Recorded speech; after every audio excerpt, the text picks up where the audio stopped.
Exode 7. Une personne va lire Exode 7, le verset 3. Et une autre personne va lire Exode 10. Verset 3. Et une autre personne va lire Exode 10. Les premiers versets de Exode 10.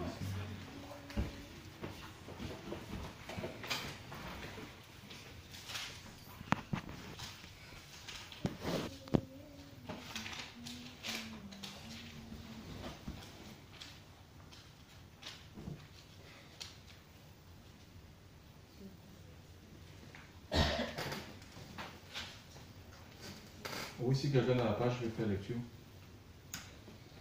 Exode 7, 3. Oui. J'endurcirai le cœur de Pharaon et je multiplierai mes signes et mes miracles dans le pays d'Égypte. Oui, c'est bon. Et une autre personne dit, oui, 10, oui. Verset. Oui, le premier verset. Le premier verset. Oui. L'Éternel dit à Moïse, va vers Pharaon, car j'ai endurci son cœur et le cœur de ses serviteurs pour faire éclater mes signes au milieu d'eux. C'est aussi pour que tu rencontres à ton fils et au fils de ton fils comment j'ai traité les Égyptiens et quel signe j'ai fait éclater au milieu d'eux. Amen, gloire à Dieu. Donc ici, Exode fait partie des 5 livres qui ont été écrits par Moïse. Moïse, c'est le libérateur, c'est l'instrument que le Seigneur va utiliser pour libérer tout un peuple. Vous savez, les Juifs étaient esclaves, hein, donc, et cet esclavage avait été annoncé à Abraham par Dieu. Dieu lui avait dit que quand il a fait alliance avec Abraham, il lui dira tout de même dans la Genèse 15, à partir du verset 13, ben voilà, ta postérité et ta descendance sera asservie à une nation étrangère, et que cet asservissement ou cet esclavage va durer 400 ans, mais que après, quand l'iniquité des Amoréens, parce que la Canaan, la terre qui avait été promise par Abraham, s'il vous plaît, on est en train d'enregistrer. La terre qui avait été promise par Abraham était habitée par 7 nations, notamment les Amoréens, les Cananéens, les Hittiens, les Jébusiens. Donc il y en avait 7 nations qui occupaient cette nation, mais comme leur péché n'était pas encore arrivé à leur comble. Donc pour dire que le péché grandit en fait. Hein? Quand la coupe de l'iniquité d'une nation déborde, ou quand le péché d'une vie arrive à son summum, le Seigneur, Dieu est obligé de juger cette nation, d'envoyer les plaies. Un peu comme nous voyons, il y a des gens qui se plaignent, oh pourquoi l'ouragan Maria, pourquoi l'ouragan Katrina, pourquoi les tremblements de terre, pourquoi si, je ne sais pas, il faut lire l'Apocalypse. Il faut lire le livre d'Apocalypse. Il y a les 7 coupes de colère de Dieu. Le Seigneur juge. C'est un Dieu de jugement. Alléluia. Et même l'Église doit passer par le jugement de Dieu si elle veut être sauvée. Si le Seigneur ne juge pas nos péchés, on ne peut pas être enlevé parce que le jugement est là pour nous purifier en fait.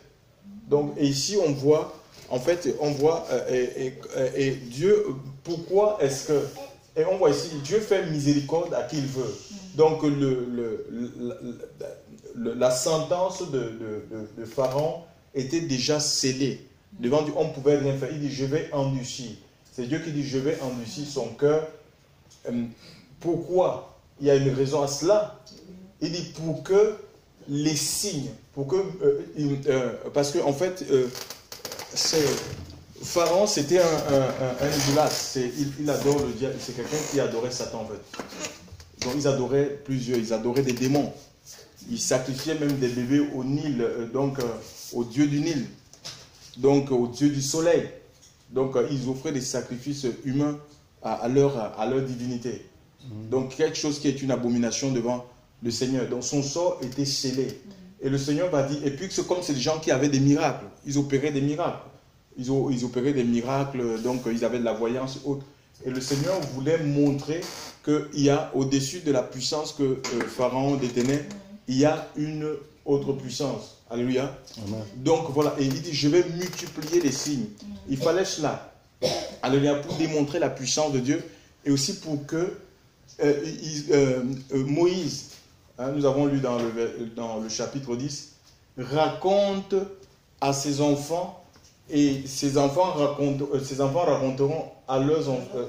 Donc c'est l'histoire, ce que Dieu a accompli au travers de ce peuple. On a une histoire, c'est comme aujourd'hui en fait. Donc parfois, même dans nos propres vies, Dieu va permettre qu'on soit face à des murs.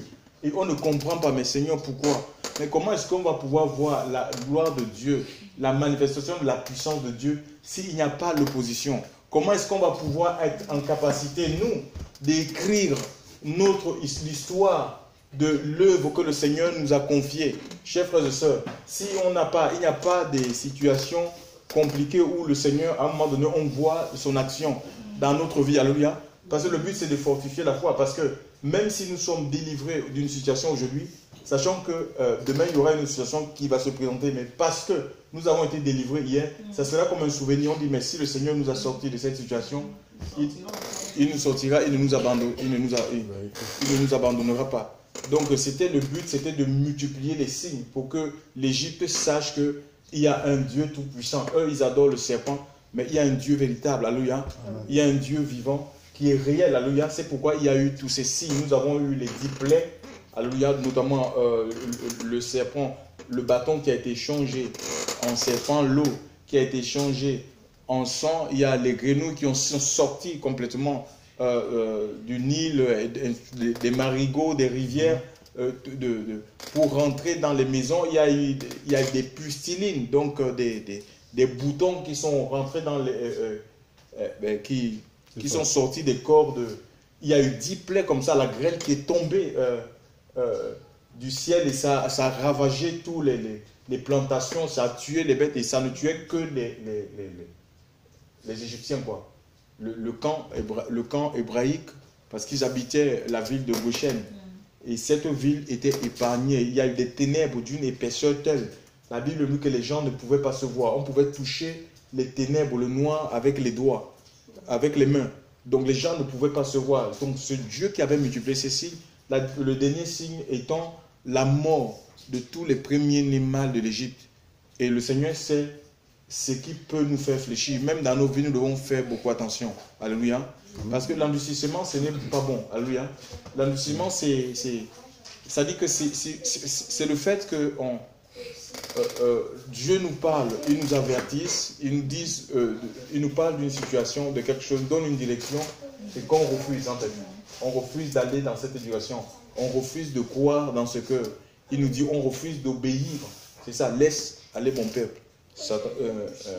L'autre, il a manifesté l'endurcissement. Il a dit, mais qui est ce Dieu pour que je laisse aller mes esclaves? Donc, c'est comme si c'est s'opposer à Dieu, à la parole de Dieu. C'est ça un cœur endurci. Et la Bible nous dit dans Hébreux, je crois, Hébreux chapitre 3, verset 13, que si vous entendez sa voix, n'endurcissez pas vos cœurs. Donc, n'endurcissez pas vos cœurs. Tu vois, un cœur endurci, c'est un cœur qui est dur, qui va rejeter. Ne rejetez pas la voix du Seigneur. Alléluia. C'est comme ça, en fait.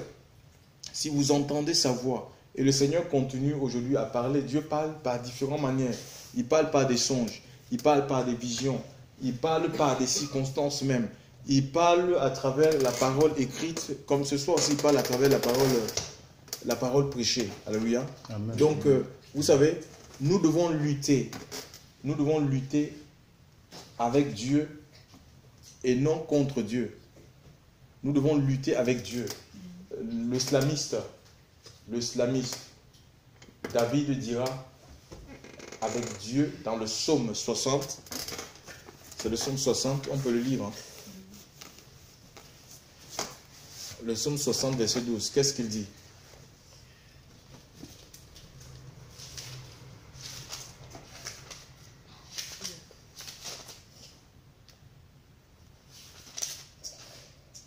N'est-ce pas toi, ô Dieu, nous avais repoussés et qui ne sortait plus?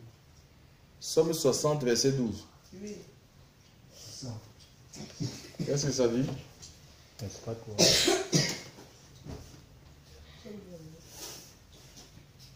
N'est-ce pas toi, ô Dieu, qui nous a repoussés et qui ne sortait plus, ô Dieu, avec nos armes, donne-nous du secours contre la détresse. Le secours de l'homme n'est que vanité. Avec Dieu, nous ferons des exploits. Il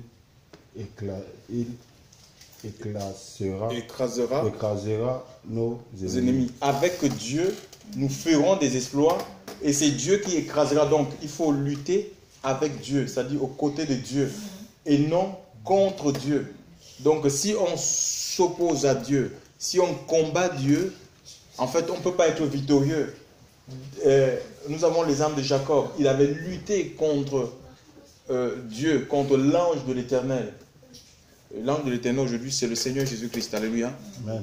Et mais il a eu une brisure au niveau de ses reins, chers frères et sœurs. Donc on ne peut pas combattre le Seigneur sans qu'il y ait des conséquences. Alléluia. Donc on ne peut pas. C'est une lutte qui est perdue d'avance. C'est comme si tu voulais lutter avec un moulin à vent. Imagine un peu lutter avec un moulin à vent. Mais le vent fait tourner tu vois, s'il y a le vent va tourner, ce moulin ne peut pas s'arrêter en fait. C'est impossible parce qu'il y a le vent et c'est le vent qui permet. Donc c'est du vent. Donc plus on va résister au Seigneur, mais plus ça va s'empirer. Oui, notre situation va s'empirer. Donc, et c'est pourquoi la Bible dit que Dieu résiste aux orgueilleux. Alléluia. Et nous voyons que l'autre, Pharaon, s'est endurci, il a résisté contre la voix de Dieu, mais il a fini par tout perdre. Tout son pays a été dévasté, chers frères et sœurs, rongé par des sauterelles, les bêtes sont mortes, l'eau a été complètement polluée, il y a des vies, ils ont perdu tous les premiers-nés mâles, y compris son fils qui devait le succéder au trône, est mort. Alléluia. Son héritier est mort. Alléluia. Amen. Il a appelé la mort sur lui-même. Pourquoi? C'était sa résistance, sa rébellion. Donc plus il te rebelle, plus ça sera difficile, plus ça sera dur pour ta propre vie. Alléluia. Et surtout nous en tant qu'enfants de Dieu, le Seigneur ne peut pas glorifier notre chair. Je vous assure, il faut qu'on quitte complètement la vie de la chair, l'amour du monde, la vie du péché pour nous soumettre pour nous soumettre au Saint-Esprit. Parce qu'en fait, c'est le Seigneur qui veut se servir des uns et des autres. Mais Dieu ne peut pas, mais si on ne veut pas être malléable entre ses mains, on doit être tout simplement comme un instrument en fait. Il dit c'est lui qui écrase nos ennemis. Alléluia. C'est Dieu qui écrase, donc c'est Dieu qui fait l'œuvre. Mais à travers, il faut que nous nous rangions complètement que nous nous rangions dans son camp. Alors il fait de nous des instruments en fait. Des instruments, c'est lui qui te porte en fait. Et je vous assure, c'est facile. C'est facile de faire l'œuvre de Dieu avec Dieu, hein, avec le Saint-Esprit. Comment il y a beaucoup d'assurance, il y a d'aliès, tu n'as pas peur. Hein, tu te sens vraiment dans tes baskets. C'est comme un médecin qui opère, il ne peut pas avoir peur d'opérer, qui ne peut pas avoir peur de consulter. Donc tu es qualifié. Alléluia. C'est le Seigneur qui te qualifie, mais si tu veux être dans la chair, c'est impossible. Parce qu'on est dans une armée, hein, alléluia, et on est appelé à grandir, à gravir des échelons. Tu vois? Donc il y a, malheureusement, dans l'armée, vous allez trouver ce qu'on appelle des grillés, en fait. Des gens qui sont on dit que ça, c'est un caporal grillé. Il a 20 ans et il n'augmente pas, il est resté il a le même statut, en fait. Le caporal, mais le Seigneur ne veut pas. Pour nous, nous avons dans la Bible des gens qui étaient diacres, comme le diacre Philippe. Plus tard, il devient évangéliste. Le Seigneur le qualifie pour annoncer la bonne. Quelqu'un qui servait aux tables, qui était dans l'administration, le Seigneur le qualifie pour annoncer, pour édifier l'église, pour sauver, pour missionner à gauche et à droite. C'est Dieu qui donne les mandats, chers frères et sœurs. Alléluia. Ce n'est pas un homme. Hein. Ce n'est pas un homme. Que tu sois, enlevons dans nos têtes qu'on est un enfant ou on est nouveau converti. Il faut qu'on aille faire, je ne sais pas, oral Robert pour être un bon orateur. C'est pas ça en fait. C'est pas ce qui compte. Ce qui compte, c'est le message que Dieu te donne. Alléluia. Parce que le Seigneur parle avec précision. Le Seigneur parle avec justesse. Il faut que les gens se reconnaissent dans ce que tu dis. Mais et pour cela, Il faut être un instrument en fait. Il faut qu'on accepte d'être vraiment qu'un vase. Qu'un instrument. Seigneur, remplis-moi. Alléluia. Ce n'est pas de connaître la Genèse à l'Apocalypse, d'essayer d'expliquer les gens, de faire des études. Ça ne sert à rien. Dieu te donne un petit passage, je vous assure. C'est où un passe ta vie, parce que ta vie est dans l'onction, tu es dans l'onction, mais ça va percuter les cœurs. Alléluia. Les cœurs seront touchés. Les cœurs seront touchés à salut. Alléluia. Donc, pas la peine, ne cherchons pas à chercher. Prends ta Bible, prends du temps à lire les Écritures, que tu comprennes, que tu ne comprennes pas. Ce n'est pas un problème. Le Seigneur lui-même, il te rappellera. Si tu dois dire quelque chose, l'Esprit de Dieu va te rappeler un passage. Que parle-moi de ceci, parle-moi de cela, même dans les conseils, chers frères et sœurs. Dieu veut des vies fortes. Alléluia. Le Seigneur, ce n'est pas été évident pour Moïse. Moïse, on a vu ses luttes dans la chair. Pourtant, le Seigneur l'avait déjà qualifié, préparé pendant 40 ans au désert, nettoyé, alléluia, intérieurement. Il avait l'onction de Dieu. Le Seigneur lui a donné même des signes. Et il n'était même pas conscient de tout ce qu'il avait possédé. Tu vois, la puissance pour défier Pharaon. Il avait le bâton entre ses mains. Qu'est-ce que tu as entre tes mains? Jette ton bâton, ça se transforme en serpent. Il ne savait pas que ce bâton-là, un bâton sec du désert, pouvait être transformé en... Et il dit, tiens le bâton par la queue. Tiens ce serpent par la queue. Comment on peut tenir un serpent par la queue? C'est impossible, il va te mordre. Il faut le tenir au niveau de la tête. Alléluia. Oui, on ne peut pas tenir, sinon il te mord. Mais il façon dit que, mais regarde, Pharaon est vaincu parce que c'était le symbole de l'Égypte, le serpent. Tu vois, je t'ai donné la victoire sur la domination sur Satan. Satan et Pharaon, il est le prince, il était le prince de l'Égypte et il est un type de Satan en fait. Et le diable, Satan est le prince de ce monde. Alléluia. Donc le monde, la Bible dit malheur à la terre et à la main parce que le diable est descendu vers vous animé d'une grande colère. Et l'Écriture parle du serpent ancien.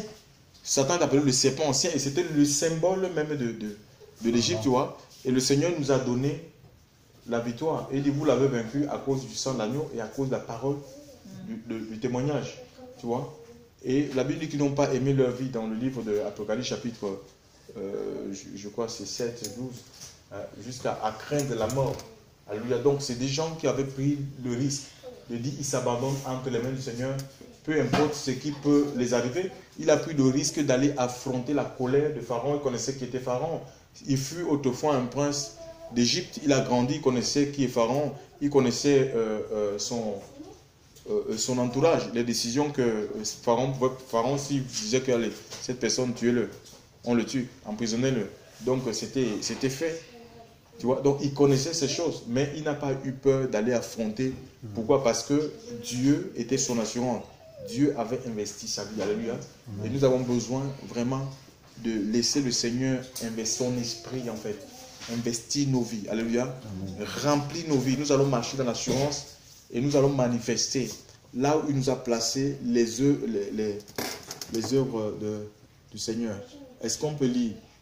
Donc je disais, gardons-nous de lutter contre Dieu, luttons avec le Seigneur. Alors nous ferons des exploits. Alléluia. Nous serons victorieux. Alléluia.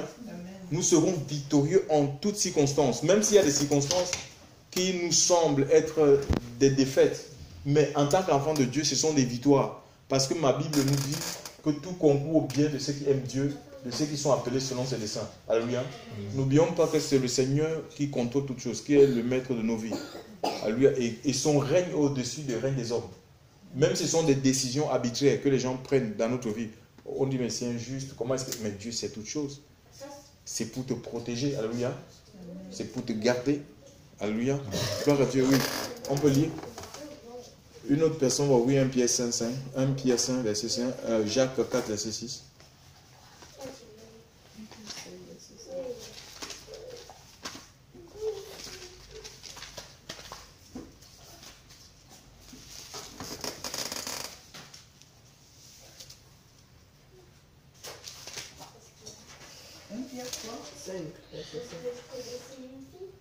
Verset 6. 5.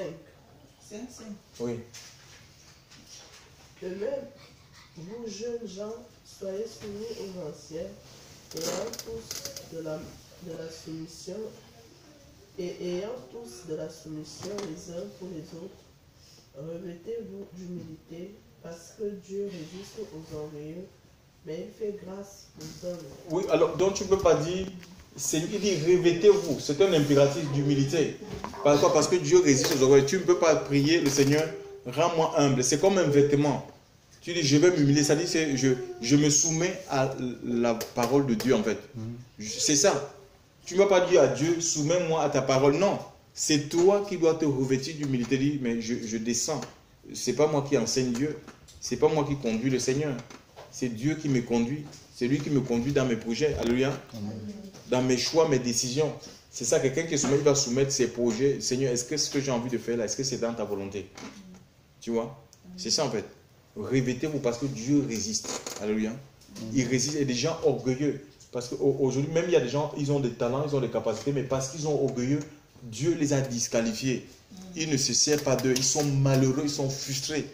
Chers frères et sœurs, ils vivent un christianisme d'aigreur. Beaucoup sont comme ça, même les pasteurs, quand ils prêchent, après quand ils sont frustrés. J'ai travaillé à côté des pasteurs, malheureux, parce qu'ils sont rebelles au Seigneur, ils ne veulent pas les orientations de l'esprit. C'est difficile, c'est dur. Hein? Et quand je disais à François que mais c'est dur, la conduite de l'esprit. Mais en même temps, c'est indispensable si tu veux vivre, si tu veux être émerveillé. Vous pouvez ouvrir là où il fait chaud, il fait chaud. Si on veut être émerveillé, si on veut vivre une vie d'émerveillement, tu vois, et regardez un peu ce qui s'est passé dimanche ici. On n'avait pas prévu un baptême. Tu vois, on était à l'hôtel Le Méjean, ça s'est bien passé. Et dimanche ici, ben, tu vois, c'est quoi? Il faut qu'on laisse les gens libres. Et cette sachette, pourquoi est-ce que je ne t'ai pas vu à Méjean? Tu as vu? Elle m'a dit non, elle m'a dit ma mère et tout. Donc j'ai dit, ton baptême c'est quand? Oh, ma mère, j'ai dit non, mais là, je l'ai tiré à côté. Je lui ai dit non, mais ici, il dit celui qui croira et qui saura. C'est pas que c'est ma mère qui va croire à ma place ou qui va décider à ma place si je dois croire. C'est un engagement personnel. Elle était convaincue par l'Esprit de Dieu. Et elle s'est tournée, elle a donné. Moi, je n'avais pas prévu qu'on devait faire un baptême, tout ça. C'est ce qui est beau avec le Seigneur. Enfin. Et je vous assure, c'est le Saint-Esprit qui attire. C'est l'Esprit de Dieu qui attire. Alléluia. Amen. Il n'y a pas à faire du racolage, à poursuivre les gens, qu'à tout prix, venez, à flatter les gens. Chef, l'église n'est pas une structure sociale. Oui, même si on est appelé à faire du social. Mais la priorité, c'est une œuvre qui est spirituelle. Et nous voyons, Jean-Baptiste Jean ne faisait pas la publicité. On voit aujourd'hui, il y a beaucoup de publicité. Les gens, ils vendent, ils ont des belles salles, venez, machin. Frère, les églises étaient vidées. Les assemblées, quand je parle d'église, c'est des assemblées de l'époque, les synagogues, les temples. Les gens parcouraient des kilomètres pour aller voir quelqu'un qui était habillé en vêtements de peau de chameau. Il n'avait rien pour attirer les regards. Il n'était même pas rasé. Mes frères, je vous assure, la poussière du désert partout, mais il avait un message pour les hommes et les femmes de sa génération. Alléluia. Amen. Et Dieu cherche des instruments. Chers frères et sœurs, il cherche des instruments comme Moïse. Moïse a répondu à l'appel de Dieu. Moi, je ne sais pas. Est-ce que nous voulons être de ceux-là? Parce que le monde, les gens meurent. Alléluia. Les gens sont emprisonnés. Les gens souffrent. On voit les gens peut-être marcher, monter dans du texte, ils sont heureux. Vous ne savez pas ce qui se passe. C'est que c'est mucage. Chers frères et sœurs, le Seigneur m'a sorti un jour du corps.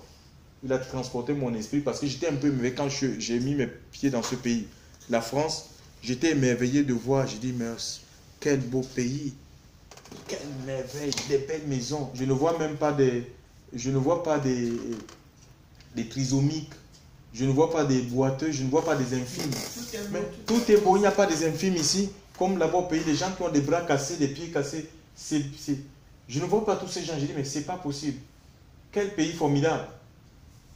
Mais non, mais l'Esprit de Dieu m'a sorti, je vous assure, du corps, me dit, mais Jean-Georges, regarde. Il y a une souffrance qui n'a dit pas son nom dans ce pays. Il faut que tu parles de moi. Comme ça, il m'a transporté dans les maisons. Je voyais, mais dans mon esprit, j'étais en larmes, je vous assure.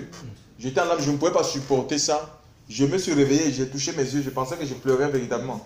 Non, mais j'ai compris que c'était une vision que le Seigneur m'a montrée. Et un jour, ma mère m'a amené dans des camps des handicapés là. Donc, c'est des trucs qui sont dans les forêts loin. Loin, les maisons là où les gens ils sont comme, tu dis, mais ils sont comme des zombies.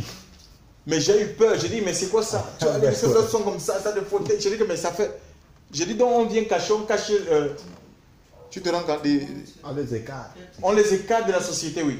Tu vois. Je te dis la vérité. Donc, il y a la souffrance. Donc, et l'évangile, c'est le seul espoir, le message de Jésus. Hein. C'est un message qui redonne l'espoir, qui redonne vraiment la joie de vivre. Alléluia. La joie de vivre. Et vraiment, humilions-nous. Soyons comme des enfants en fait. Dépendons du Seigneur, dépendons de ça. Vivons pour le Seigneur, c'est ça. Quelqu'un de humble, c'est quelqu'un qui décide de vivre. Je dis, je vis pour Dieu. Je soumets ma vie à Dieu. Je vous assure, Dieu va se servir de nous. Dieu va se servir de ces personnes-là. Que je soumets ma vie. Ce n'est plus ce que je compte. Oui, j'aimerais avoir ceci, je ne les ai pas. Ce n'est pas un souci. La priorité, c'est mon Dieu. C'est ma relation avec mon Seigneur. Alléluia. Qui est la priorité. Peu importe les conséquences, peu importe ce qui peut m'arriver, c'est ma relation avec le Seigneur. Et Dieu va investir cette vie-là. Parce que le Seigneur veut posséder les vies en lui. Et c'est lui qui fait l'œuvre. C'est Dieu qui fait l'œuvre. Alléluia.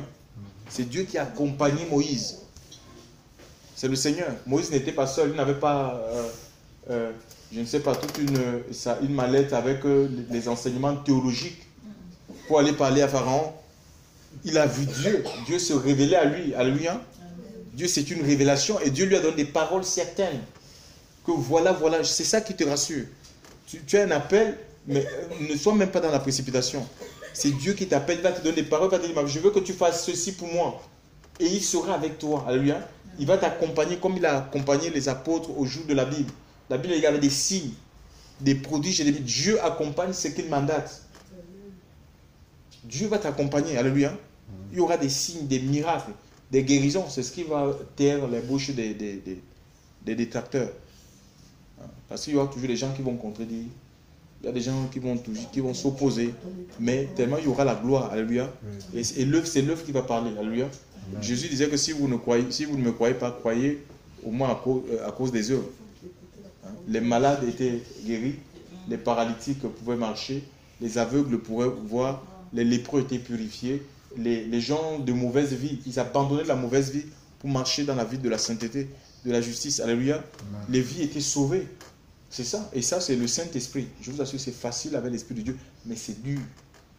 C'est dur, mais c'est la condition. Si on veut, on veut que le Seigneur nous assiste. Alléluia. Amen. Si on veut voir le Saint-Esprit à l'œuvre, mais nous devons nous humilier. Et l'autre passage, tu as lu quel passage, Jean-Jacques? C'était Pierre 1. Pierre 1, verset 5. Et l'autre va dire donc Jacques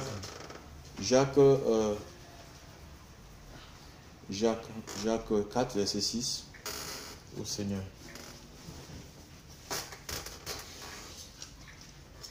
Jacques 4, verset 6. Il vous accorde au contraire une plus grande grâce. C'est pourquoi l'Écriture dit Dieu résiste aux orgueilleux, mais il fait grâce aux humbles. Dieu résiste aux orgueilleux, il fait grâce aux humbles. Donc les orgueilleux, c'est parfois les gens qui pensent qu'on ne peut rien les enseigner. Tellement ils savent tout.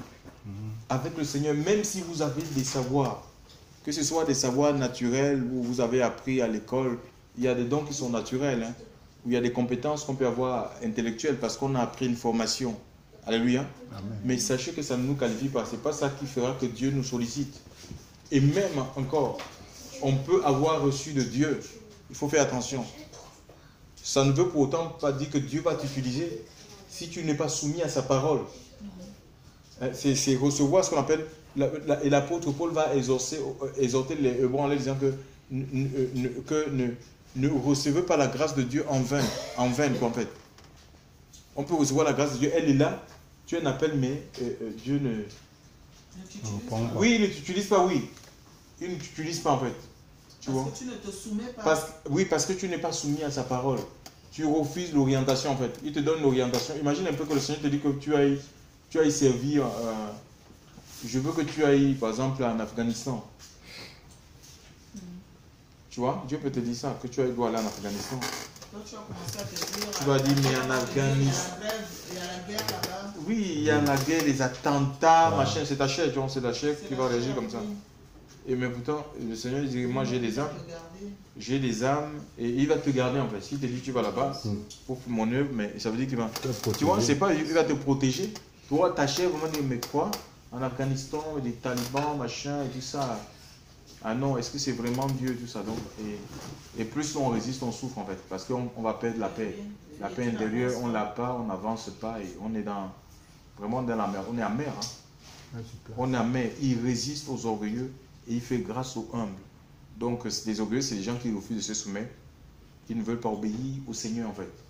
Ils n'obéissent pas à la parole de Dieu. Mais ils connaissent la parole, ils n'obéissent pas.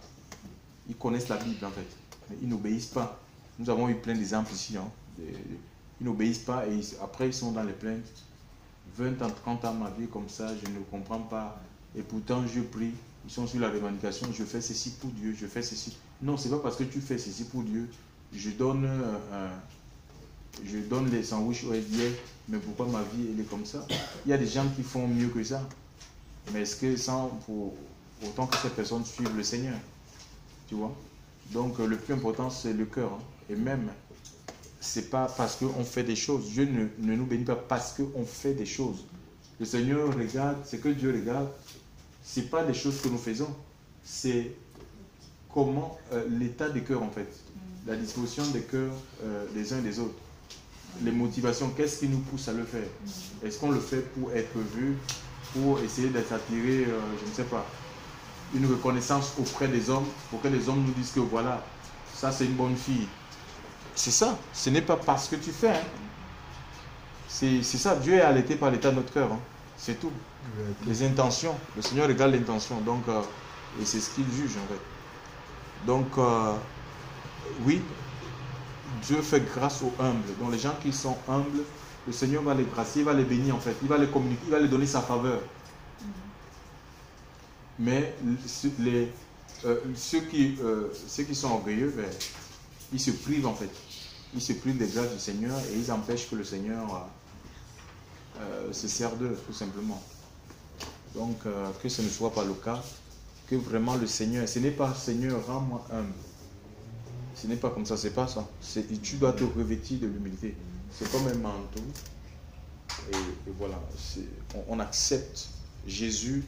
Chers frères et sœurs, en vue, la Bible dit qu'en vue de la joie qui lui était réservée, il a accepté toutes sortes de souffrances, des injustices. Chers frères et sœurs, l'opposition, ne perdez pas le temps. Les gens vont vous critiquer, ça c'est pas... C'est à Dieu la justice, c'est à Dieu la vengeance. Pas la peine de répondre, le Seigneur lui-même, il s'en occupe. Attelons-nous à faire ce que Dieu nous a commandé tout simplement.